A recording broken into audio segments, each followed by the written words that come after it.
Graças a Deus, quero compartilhar essa palavra com vocês. Eu não sei se você conhece, mas caso você não conheça, o livro de Eclesiastes, eu quero convidar você a ler o livro de Eclesiastes. Eu quero convidar você a, de fato, ler o livro de Eclesiastes.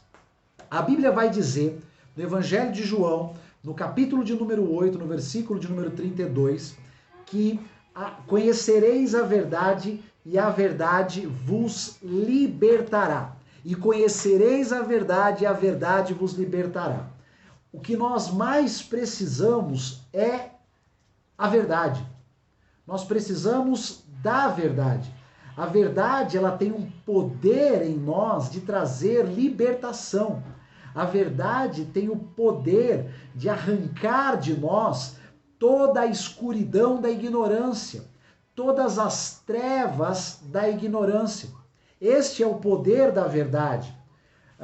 É muito comum, por exemplo, ao se estudar a Idade Média, você encontrar a citação de que a Idade Média foi a idade das trevas, em que as pessoas viveram sobre a batuta da ignorância, em que as pessoas viveram sob a batuta, sob a direção, sobre a coordenação, sobre a administração das trevas.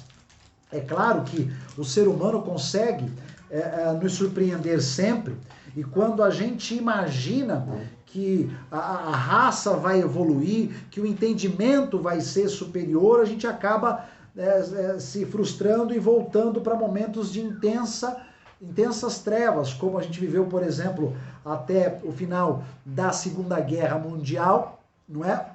E também com tudo aquilo que aconteceu no período pré-guerra e depois até o momento efetivo da guerra com o nazismo, e de fato nós não estamos muito distantes de um momento de profunda treva, ou de profundas trevas, como em outros momentos da história da humanidade, né? Mais uma vez a gente se encontra num momento de extrema intolerância,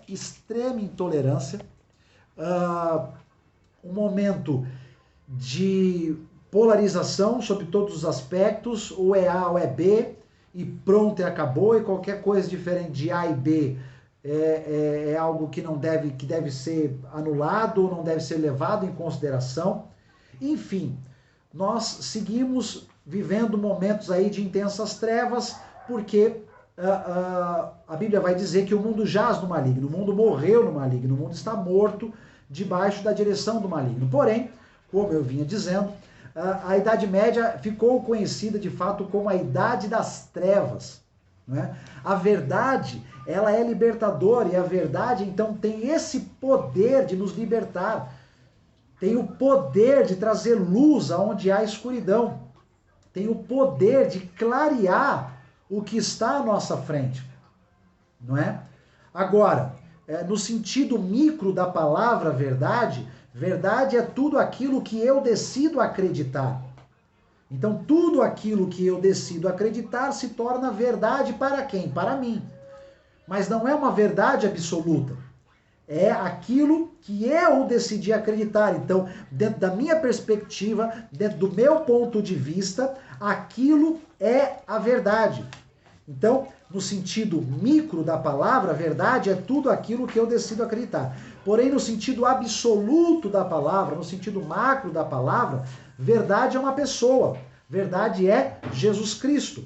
Ele vai dizer, eu sou o caminho, eu sou a verdade, eu sou a vida. A verdade é libertadora, a verdade tem essa ação, esse poder de nos libertar, de trazer vida, de trazer luz sobre nós, sobre a nossa história, sobre o nosso momento de vida, sobre o momento ali que nós estamos vivendo, não é? A história que nós estamos vivendo. Porém, aí está o mais desafiador da verdade, que assim, nos parece, ou me parece pelo menos, que nós não estamos preparados para a verdade. Que nós queremos tudo menos a verdade. Que nós não aceitamos a verdade. que nós não nos abrimos para ela. E isso é extremamente desafiador, porque quanto mais nós lutarmos, quanto mais nós guerrearmos contra a realidade, contra a verdade, contra aquilo que é verdadeiro, que é real, que é concreto, cada vez mais nós estaremos distantes de uma vida de luz, de uma vida que vai viver plenamente o propósito de Deus nela. Quanto mais nós nos afastamos da verdade, quanto mais nós aceitamos a verdade, quanto mais nós negligenciamos a verdade, nos afastamos da verdade, não aceitamos a verdade, mais distante nós ficamos desta verdade que tem o poder de nos libertar e que vai entrar na nossa vida e trazer luz. A questão é o quanto que nós estamos de fato preparados para a verdade. O quanto nós estamos de fato abertos para a verdade, o quanto nós estamos de fato desejosos da verdade. A maior parte de nós não anseia pela verdade. Quando a verdade se apresenta diante de nós, nós arranjamos um caminho alternativo e fugimos da verdade. Eu quero convidar vocês a lerem o livro de Eclesiastes. A verdade da vida está nua e crua ali, apresentada diante de nós. A verdade da vida está apresentada diante de nós no livro de Eclesiastes. Quem está falando ali no livro de Eclesiastes é o homem, até hoje, existem estudiosos que se esforçam para contar, para contabilizar, para nos apresentar qual seria o tamanho da fortuna de Salomão nos dias de hoje. O que ele tinha em gado, o que ele tinha em terras, o que ele tinha em ouro acumulado, em pedras preciosas, em metais preciosos. O homem mais rico da história da humanidade, o homem mais sábio da história da humanidade, que segundo a Bíblia, não houve e não haverá ninguém tão sábio quanto ele. Ele está dizendo no final da sua vida, ele está nos apresentando no final da sua vida uma avaliação do que de fato é a vida. Existe uma desonestidade intelectual de muitos estudiosos, de muitos propagadores da inteligência emocional, de nos apresentar o livro de Provérbios como o ápice da vida de um homem sábio, e existem alguns até que nos incentivam a ler Provérbios todos os meses, né? Inclusive porque Provérbios tem 31 capítulos, nós temos 31 dias durante 6 meses do ano, né? Mas aí eles dizem que aquele mês que tem 30 ou 29, você leia 2 ou mais capítulos, não é? Mas fato é que nos apresentam Salomão como o Salomão de Provérbios. Nos apresentam Salomão como o Salomão de Provérbios. Jovem, mais novo, não é? Mais novo, na flor da idade, gozando da vida e do dinheiro que possuía de maneira descompromissada, não é? De maneira bem intensa. Agora, ninguém vai dizer, não é? Muitos desses estudiosos cometem, infelizmente, olha, garanto que a maior parte deles não faz isso com consciência. Mas é interessante também apresentar Salomão como Salomão de Eclesiastes, aquele que está fazendo uma avaliação da vida, aquele que está avaliando os seus dias, aquele que está nos apresentando qual é a real da vida. O que ele extraiu de tudo que viveu, o que ele extraiu de tudo que tinha, o que ele extraiu de tudo que possuía, o que ele extraiu de todas as experiências que ele viveu. Ele está fazendo um balanço. Está aí a Elô, que entende muito de balanço, não é? Salomão estava fazendo um balanço da sua vida. E aí ele vai nos apresentar a verdade nua e crua da vida.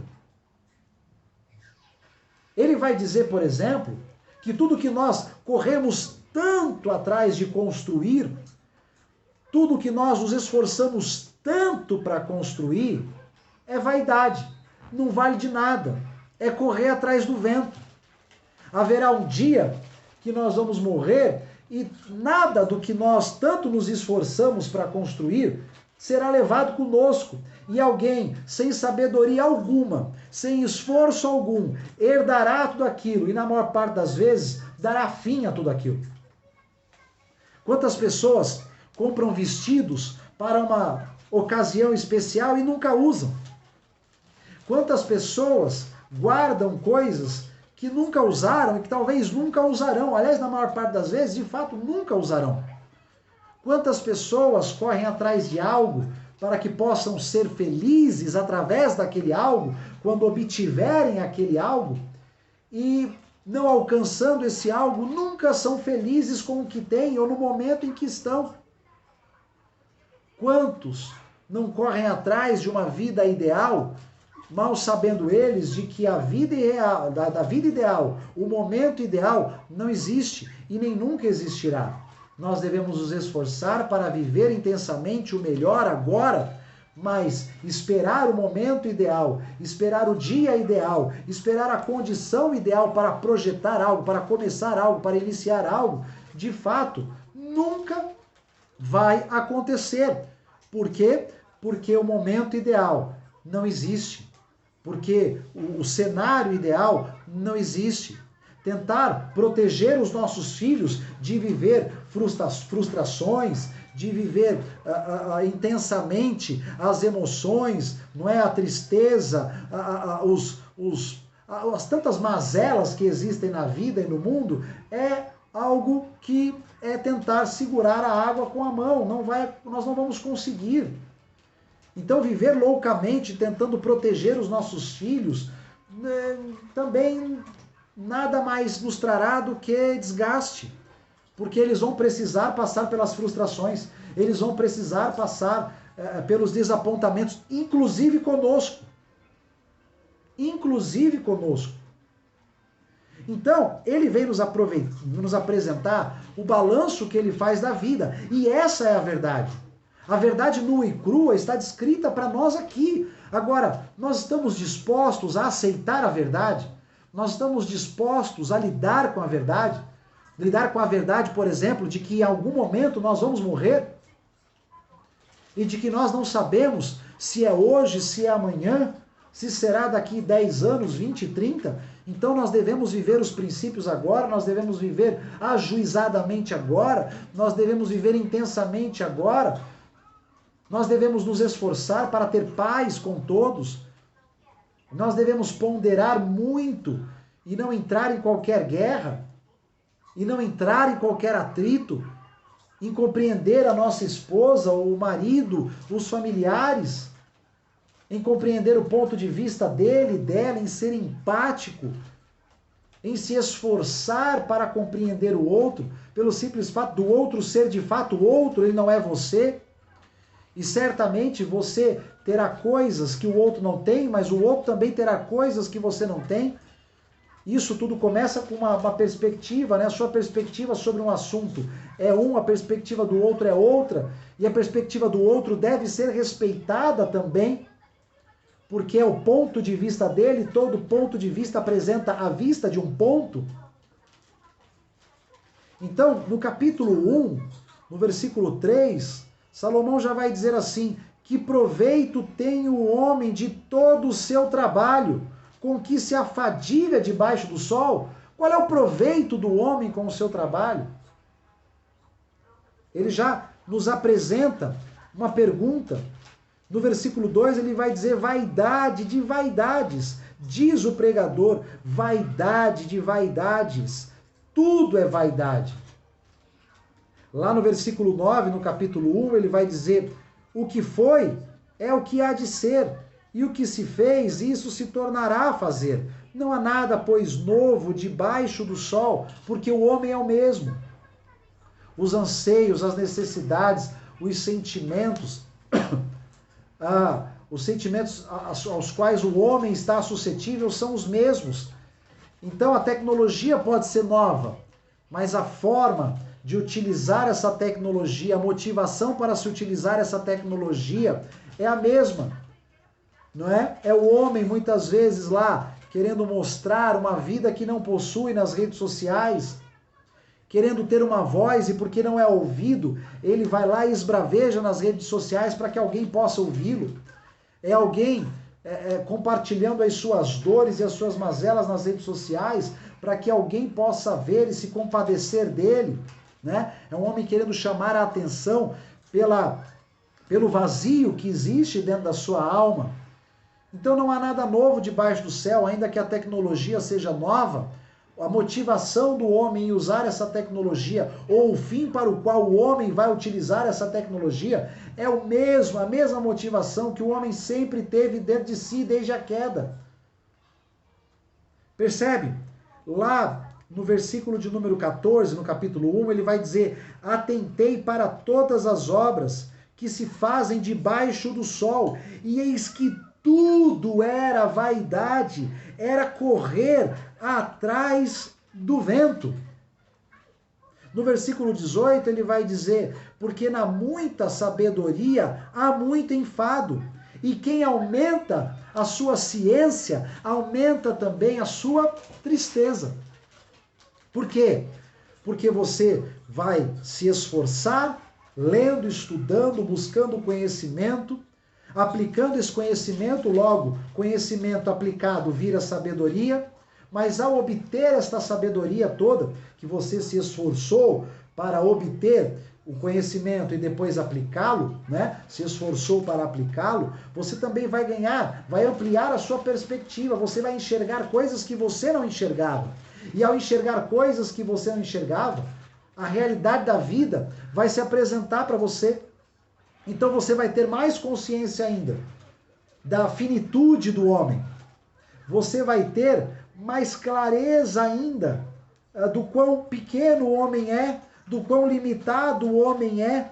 Então, por isso, segundo ele, aumentando o entendimento, aumentando a sabedoria, aumentando a ciência, você também vai aumentar a sua tristeza, porque vai aumentar em você a consciência. Você vai enxergar num plano mais ampliado e você vai perceber o quão desafiadora é a vida para todos nós que aqui estamos na Terra, né? Eu estou aí há 16 dias do falecimento da minha mãe. E esta é a realidade. É a realidade que se apresentou diante de nós. E o que eu posso fazer contra a realidade? Nada. Eu tenho de aceitar a realidade. Porque se eu não aceitar a realidade, eu vou degladiar, eu vou guerrear contra a realidade e eu vou aumentar o meu sofrimento. A realidade é que, infelizmente, dentro da minha perspectiva, ela se foi. Certamente, na perspectiva de Deus, foi maravilhoso, porque o choro dela foi estancado, a dor dela foi encerrada, porque o Senhor se alegra na morte do seu justo. Mas eu não posso fugir da realidade. A realidade de fato é essa. E agora o que eu vou fazer? Eu vou ter que lidar com essa realidade. É desafiador saber, nós aqui não nos encontraremos mais. Não haverá mais aniversário, Dia das Mães, Natal, final de ano, não haverá mais viagem. Não haverão mais estes encontros. Mas o que é que eu posso fazer contra isso? Eu posso guerrear contra a realidade, ou eu posso aceitar a realidade e dizer aquilo que Jó disse: Deus deu, Deus tirou. Bendito seja o nome do Senhor. E aceitar a realidade. E viver dentro desta realidade, dentro da verdade, compreendendo um pouco mais a dor humana, o sofrimento humano, porque todos nós somos passageiros, compreendendo um pouco mais as mazelas dos seres humanos, porque pude entrar em hospitais ou em hospital cheio e ver as dores, os sofrimentos, tudo aquilo que os homens acabam vivendo. Então a minha consciência da dor, do sofrimento humano foi ampliado. Se eu não estivesse vivendo nada disso, se eu não vivesse nada disso, a minha consciência seria menor do que a consciência que tenho hoje. Mas eu também não posso guerrear contra a realidade. Eu preciso aceitar a realidade, compreendendo que a realidade é uma expressão da verdade. E de que, no sentido absoluto, verdade é Jesus Cristo. E se eu nele estou e ele está em mim, ele vai me ajudar a, através da verdade, ser conduzido para a luz, ser conduzido para um ambiente onde as trevas não reinarão mais. Então, que lindo a Rose poder dizer que ela teve de aceitar que havia uma situação ali limitadora para ela. E que ao aceitar a questão do rim dela, ela pôde viver o milagre da doação e da vida que se estabeleceu a partir do momento que Deus falou com a Miriam. A Rose tem um testemunho que eu não tenho. A Rose tem um testemunho que nenhum de nós mais aqui tem. E que provavelmente nenhum de nós mais aqui terá.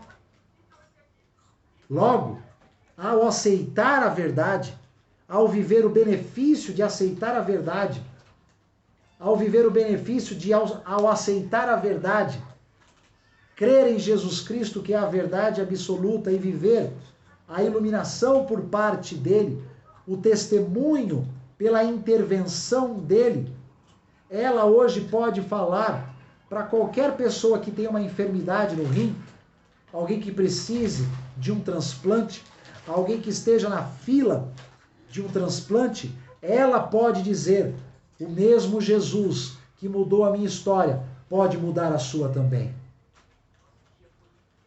Então está aí o quê? Está aí o propósito de vida dela. Como ela foi curada, agraciada, como Deus se manifestou na vida dela através do milagre, através do sobrenatural e através de uma pessoa que foi a Miriam, ela pode dizer a todos aqueles que têm o mesmo problema que ela: Jesus Cristo pode mudar a tua história. Eu convivi com a epilepsia durante muitos anos. Eu posso dizer para todos aqueles que estão vivendo isso, eu posso dizer a eles: Jesus Cristo me conservou a vida, a sanidade mental, sem nenhuma sequela. Ele pode transformar a sua vida também. Agora, se eu não aceitar a realidade, se eu ficar fugindo da realidade, eu vou enganar a mim mesmo. E eu não vou ser liberto. E eu não vou viver a luz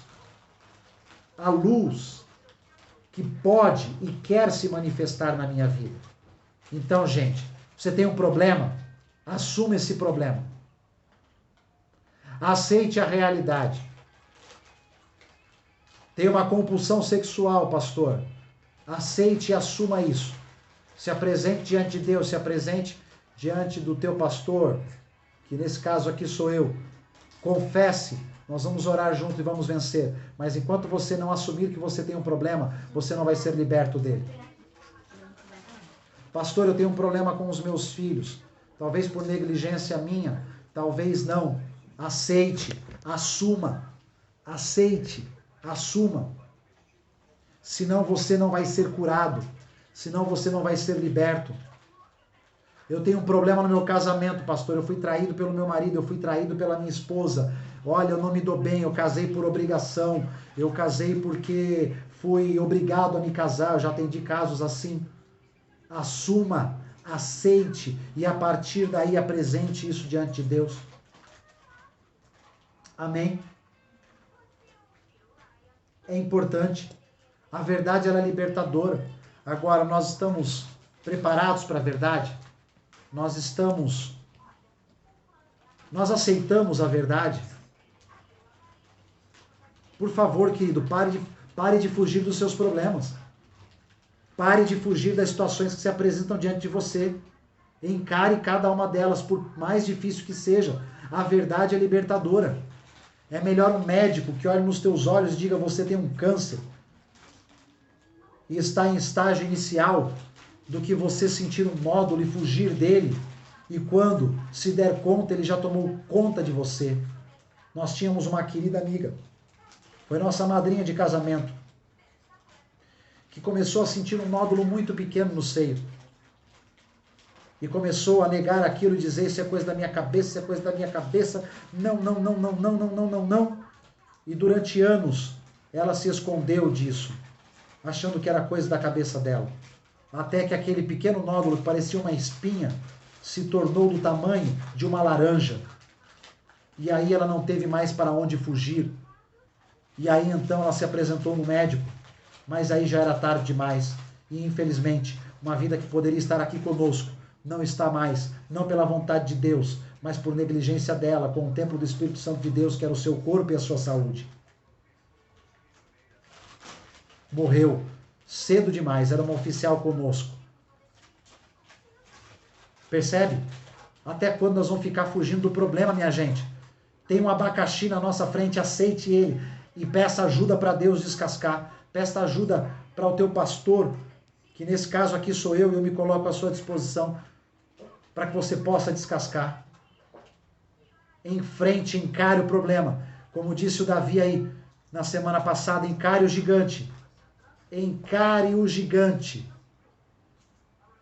Porque ao encarar o gigante, Deus vai te dar... Olha, estou profetizando isso aqui, eu sinto Deus aqui neste exato momento. Receba isso aí agora, onde você está. Você que está me ouvindo agora ao vivo e você que está me vendo agora no YouTube. Deus está aqui, está nessas palavras. Aceite e encare os seus gigantes. Deus vai te dar ferramentas para derrubar esses gigantes e você ter um grande e poderoso testemunho na tua vida e na tua história. Como assim a Rose tem aqui, de encarar o desafio que estava diante dela. Eu sinto Deus aqui, eu estou completamente arrepiado. E debaixo desse céu profético que se estabeleceu diante de nós, com a vinda da Rose aqui, debaixo da oração que fizemos na semana passada e declarando que ela estaria aqui conosco nesta célula. Não era daqui a 15 dias, não era daqui a 30 dias, mas que nós teríamos um testemunho aqui neste dia. Debaixo desse céu aberto eu quero declarar em nome de Jesus. Vença todo medo de encarar a verdade, de encarar tudo aquilo que de fato está na tua vida, está estabelecido na tua vida. Os diagnósticos, os desafios. Encare, aceite, se apresente diante de Deus, do seu líder, do seu pastor, que pode aqui orar e compartilhar com você uma palavra e ajudar você a vencer, a ter bom ânimo. Faça isso, porque Deus vai te dar estratégias e você vai derrubar este gigante. E você vai viver o testemunho de ver este gigante caindo por terra em nome de Jesus. Amém? Posso ouvir um amém? Amém. Leia o livro de Eclesiastes. A verdade da vida está ali nua e crua. E Salomão é polêmico, hein? Salomão é polêmico. Mais à frente ele vai dizer que é melhor ser um aborto do que ser alguém que Deus atribuiu riquezas e viveu nessa terra sem usufruir da riqueza que Deus atribuiu a ele.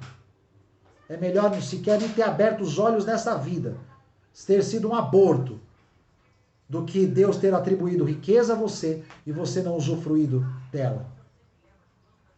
É forte isso, não é? Ele vai dizer que a glória do homem é usufruir daquilo que conquista. Então conquistou o seu salário, é usufruir dele. É ter tempo de qualidade com a família, é se administrar ali para não viver em dívidas e pegar esse dinheiro, usufruir disso. Comer bem com a família, ter momentos de comunhão, de passeio, de alegria. Diz que essa é a glória do homem nessa terra. Porque tudo que se constrói com extrema sabedoria um dia será administrado por alguém que sabedoria alguma tem, ou tinha, que sequer se esforçou uma gota para construir aquilo que está ali usufruindo. Então leia Eclesiastes. Ali está a sabedoria do homem mais rico da história da humanidade. Do homem mais sábio da história da humanidade, bem perto da sua morte, mais para o final da vida dele, fazendo um balanço, avaliando o que de fato vale a pena na vida. Leia Eclesiastes, eu dou essa dica para vocês. Amém? Eu me despeço de você no YouTube, peço aí que você curta, comente, compartilhe, que leve esta palavra para outras pessoas em nome de Jesus. Deus te abençoe.